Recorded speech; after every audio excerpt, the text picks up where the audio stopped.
परम आदरणीय आचार्य राधा वल्लभ त्रिपाठी जी,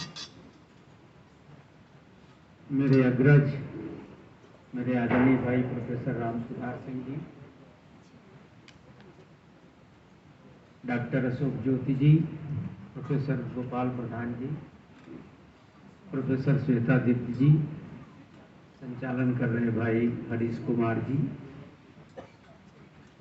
मेरे सामने उपस्थित जो सुबह नहीं थे,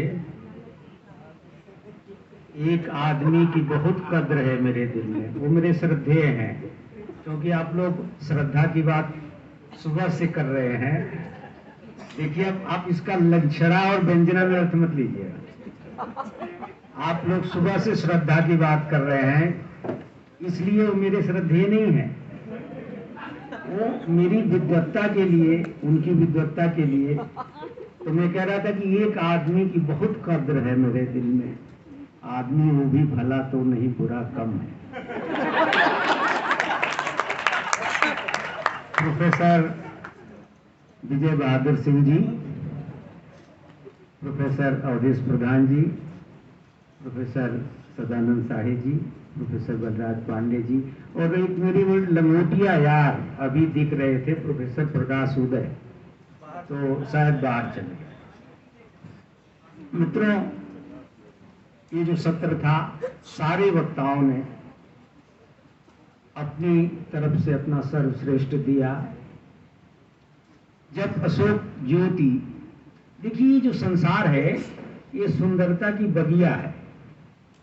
सौंदर्य का ऐसा बगीचा आपको इंद्र के नंदन कानन में भी नहीं मिलेगा। तो जब वो कह रहे थे, कालिदास की याद दिला रहे थे अशोक कि अस उत्तरस्याम दिश देवतात्मा हिमालयो नामन्नगाधिराज पूर्वा परो तो य निधि बगाह्य स्थित पृथ्व्याम इव मानदंड। तो जिस सौंदर्य की अनुभूति हो रही थी, अगर संस्कृत कविता की थोड़ी सी समझदारी आपको होगी, लेकिन आधुनिक संवेदना की, अगर आधुनिक राजनीति की, सभ्यता की, इस देश की, आजकल के हलचलों की, तो गोपाल प्रधान की बात में भी जब वो रिजर्व बैंक का जिक्र कर रहे थे, तो किसी आकृति में, सौंदर्य शास्त्री कहते हैं कि सौंदर्य आकृति में होता है, आचार्य शुक्ल कहते हैं कि सौंदर्य बाह्य की वस्तु नहीं है, मन की वस्तु है। तो अगर बाहर भीतर दोनों देखें तो गोपाल प्रधान की बात में भी उतना ही सौंदर्य था जब वो रिजर्व बैंक की डकैती की बात कर रहे थे। हमारी मित्र श्वेता दीप्ति जब वो कह रही थी हिमालय के संदर्भ में, हिमालय की पवित्रता से कौन प्रभावित नहीं है, उनकी सुंदरता से कौन प्रभावित नहीं है, उनकी मैंने इनकी नहीं, हिमालय, उस हिमालय में मैंने ये नहीं कहा। मित्रों, आप जब किसी मनोचिकित्सक के पास जाएंगे तो वो बताएगा कि आदमी को एक बीमारी होती है, उसे हेलुसिनेशन कहते हैं, यानी खुली आंखों सपना देखना। तो बचपन से हमको स्वर्ग का चित्र ऐसा दिखाया जाता है, उसकी अप्सराओं का चित्र ऐसा दिखाया जाता है कि इस लोक को छोड़कर यहाँ की फिक्र वहां का ख्याल रखा है, अकेले दोनों जहां को संभाल रखा है। और आप जानते हैं कि दो नावों पर चढ़ने में क्या दुर्गति होती है। तो स्वर्ग का सपना, फूलों का सपना ऐसा हमारे भीतर छाया रहता है। कुछ इस तरह फरमाते हैं तस्वीर जन्नत की कि जैसे हजरते नासे वहीं के रहने वाले हैं। तो मैंने कहा कि सब लोग तो नहीं, सारे लोग नहीं, कुछ लोग ऐसे भी होंगे जो ये सोच के हिमालय की कंदराओं में तपस्या करने जाते होंगे कि जब तपस्या पूरी होगी तो उर्वशी आ जाएगी, और ऐसे नहीं आएगी। सेंटेड पेंटेड वेल डेकोरेटेड, आदम जात आए। तो मैंने कुछ लोग का, इसको हेलुसिनेशन कहते हैं मनोविज्ञान की भाषा में, जबकि वो खुद कह रही थी, जो पंक्ति उन्होंने बहुत अद्भुत कोट किया कि मैं रत की प्रकृति लज्जा हूं। मित्रों, रत की प्रकृति प्रतिकृति सब जानते हैं कि लज्जा में किस सौंदर्य चेतना को डिस्कस किया है प्रसाद जी ने। दरअसल इतनी बड़ी पूंजी है प्रसाद के बाद पास, सौंदर्य लज्जा जो है एक भारतीय सौंदर्य दृष्टि का एक बहुत महत्वपूर्ण हिस्सा है। कैसे समझाऊं मैं आपको, कविता से ही समझाता हूं। बहुत बेबाक आंखों में ताल्लुक टिक नहीं पाता, मोहब्बत में कशिश रखने को शर्माना जरूरी है।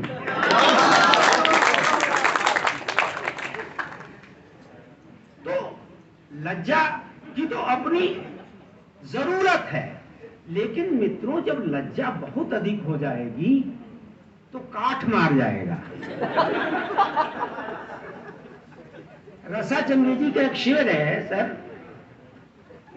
और जो थोड़ी भी शेरों की असलाहियत और उसकी नजाकत नफासत से परिचित होंगे, अल्फाजों के मायने जानेंगे, वो समझ जाएंगे कि मैं क्या कहना चाहता हूं। वो कहते हैं कि हया, हया जानते हो ना, लज्जा, हया माने थी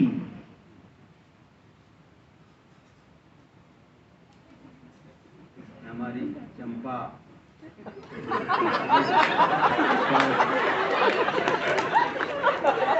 शेर सुनिए, आपने रसा चुगताई का नाम सुना होगा, नहीं सुना होगा तो आज शाम को अपने गूगल पर जा करके देख लीजिएगा, रेखता में मिलेंगे आपको। वो लिखते हैं कबक, कबक किसको कहते हैं, वस्त्रों को, कि हया माने थी सिर्फ बंदे कबा खुलने तक, हया माने थी सिर्फ बंदे कबा खुलने तक, फिर तो वो जाने हया ऐसा खुला, ऐसा खुला।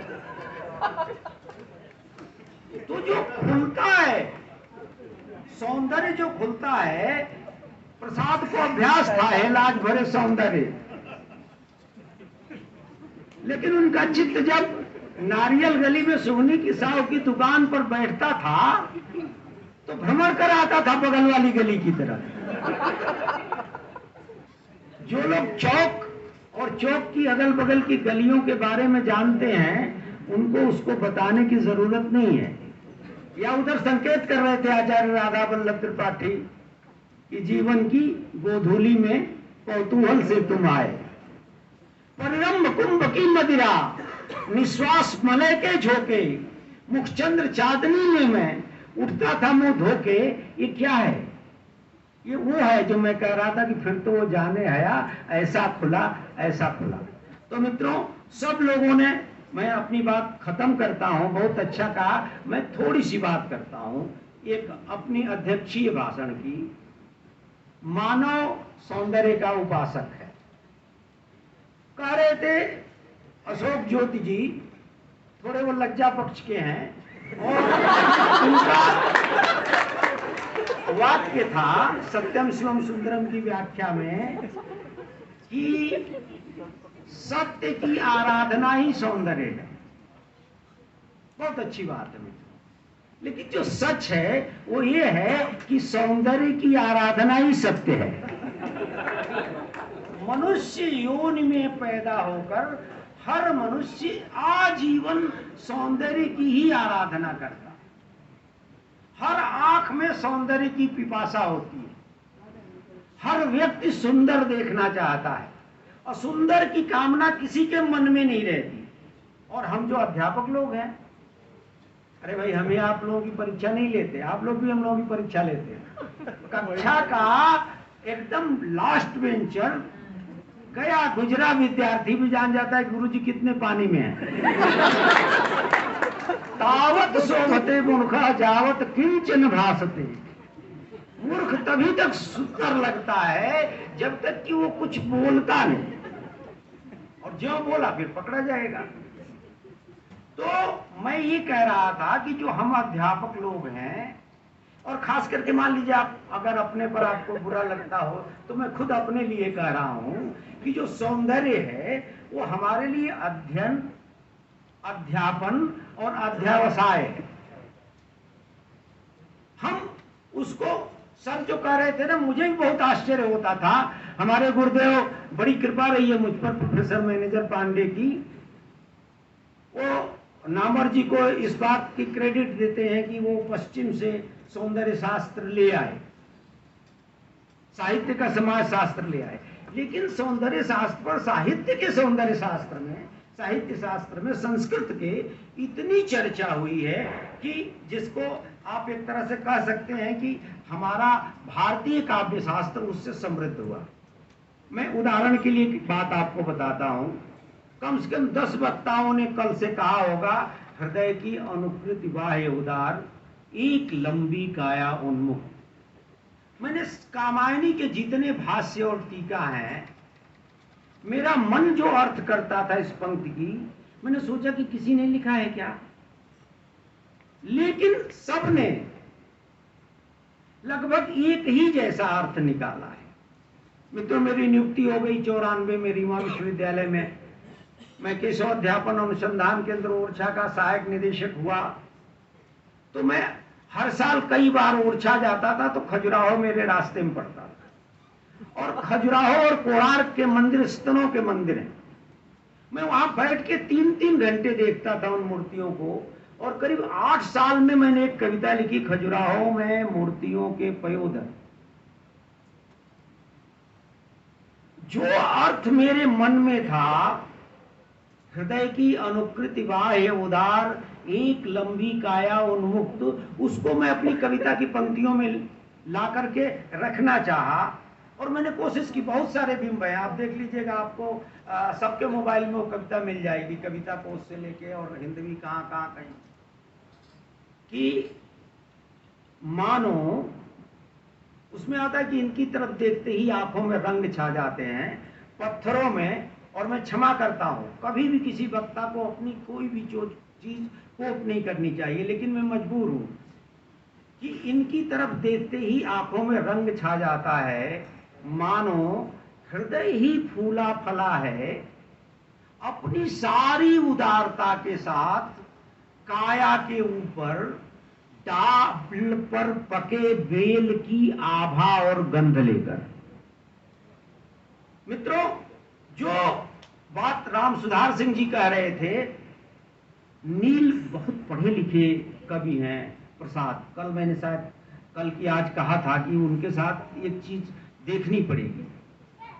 कल आचार्य राधा वल्लभ त्रिपाठी जी ने कहा था कि अभिनव गुप्त की टीका और सारी चीजें पता नहीं उनको कहां से मिली होगी पढ़ने के लिए, जब तुलना करते हो। जब वो कहते हैं कि नील परिधान बीच सुकुमार, खिल रहे मृदुल अधखुले अंग, खिला हो ज्यों बिजली का फूल, मेघबन बीच गुलाबी रंग। आलोक धनवा की एक कविता है, भागी हुई लड़कियां, उसमें एक पंक्ति है कि क्या तुम्हारे रात के सपनों में कोई मुरम वाली सड़क नहीं? क्या तुम्हें कभी किसी स्त्री ने नहीं कहा कि सिर्फ आज की रात रुक जाओ? मैं आपसे पूछता हूं कि इतनी उम्र जाने के बाद भी आपने क्या कभी किसी श्रद्धा को नील परिधान के बीच उस तरह से अधखुले अंगों के रूप में देखा है कि नहीं देखा है? सौंदर्य की कितनी सात्विक और समुज्वल, जिसको वो कहते हैं ना स्वयं प्रभा समुज्वला, उस तरह का जो सौंदर्य चित्र है आपकी आंखों में बना कि नहीं बना? मनीषी तो ये बताते हैं कि ऋग्वेद में स्तनों की उपमा बिजली के फूल से दी गई। और अभी मैं चर्चा कर रहा था, श्लोक मुझे याद नहीं आ रहा था, वो बहुत प्रसिद्ध श्लोक है और उसको कोट किया जाता है अर्थ और शब्द और अर्थ की कविता में प्रयोग के ऊपर।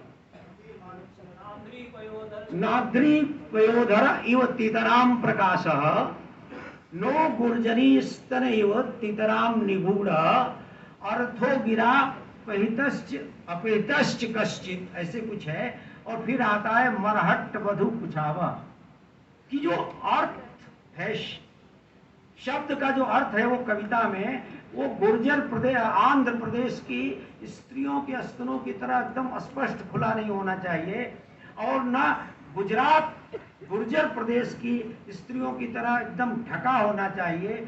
वो मराठी वधु, मरहट्ट वधु, मराठा स्त्रियों की तरह कुछ आधा छिपा और आधा खुला होना चाहिए। ये तमाम चीजें अगर कवि कविता लिखता है और उसके मन में बहुत सारी चीजें इस तरह की बनी रहती हैं, आप उस पंक्ति को कैसे देखते हैं? हमको आप चेक दे दीजिएगा, नहीं तो हम 2 मिनट में भी खत्म कर। आखिरी पंक्ति सुन लीजिए। जिसे तुम समझे हो अभिशाप, जगत के ज्वालाओं का मूल, ईश का वह रहस्य वरदान, कभी मत जाना इसको भूल। इसमें ईश का अर्थ क्या लगाते हैं आप? ब्रज में सबई गोपाल उपासी, कुछ इसी तरह का पद है ना सूर का। जोग अंग साधत जे ऊधो, ते सब बसत ईशपुर काशी। ये जो काशी है ना, ईश की नगरी है, ईशपुर है। वो ईश, उस ईश का वरदान है। और वो ईश क्या है? राधा वल्लभ जी जब याद दिला रहे थे अभिनव गुप्त की, अभिनव गुप्त कहते हैं कि वीर्य विक्षोभात्मा ही सहृदयता। और ये जो विक्षोभ है उसको मैं समझाऊंगा नहीं, केवल कविता की पंक्ति दे रहा हूं। तात जनक तनयाय सोई, धनुष यज्ञ जे कारण होई, जासु बिलो की अलौकिक शोभा, सहज पुनीत मोरमन क्षोभा। इस क्षोभ को देखो। और जब तीर मारता है कामदेव शंकर को और शंकर के हृदय में लगता है और उनकी समाधि टूटती है, तो भयउ ईश मन क्षोभ अभिषेकी, नयन उघार चहु दिस देखी, सौरभ पल्लव मदन बिलोका, भयउ कोप कंपय त्रैलोका, तब शिव तीसर नयन उघारा, चितवत काम भयउ जर छारा। काम का जो संदर्भ है, रतिका की जो प्रकृति का संदर्भ है, तो जो 3 अवस्थाएं अभिनव गुप्त बताते हैं क्षोभ की। एक है क्षुब्ध, राम क्षुब्ध है। आप जब क्षुब्ध होंगे सौंदर्य से तो आप रचनात्मक हो जाएंगे, आप रचने लगेंगे। और एक है अक्षुब्ध। मित्रों, मैं इसलिए कह रहा हूं कि जो सौंदर्य है वो काम को उद्दीप्त करता है, लेकिन सच ये है कि उद्दीप्त काम को ही सौंदर्य की प्रतीति होती है। तो जो अक्षुब्ध है वो कुछ नहीं रचेगा, उसकी सौंदर्य की प्रतीत भी नहीं होगी। ऐश्वर्या राय भी आगे बगल में बैठ जाए तो ताली बजा देगा, उसको कुछ पता ही नहीं चलेगा कौन बैठा है बगल में। और जो तीसरी अवस्था है वो उत्तेजित है। वो जो विक्षोभ की अवस्था जो तीसरी है उत्तेजित है। उत्तेजित में होगा कि आप रचनात्मक नहीं रहेंगे, आप कुछ भी नहीं रचेंगे, बस ऑटो में बैठेंगे और बगल में कोई बैठी है तो सटने लगेंगे। विश्वनाथ मंदिर की पहले की गलियों में जाएंगे तो फिर आप विश्वनाथ का दर्शन नहीं करेंगे, आप कुछ और करेंगे। तो ये उत्तेजित जो अवस्था है कुछ रच नहीं सकती।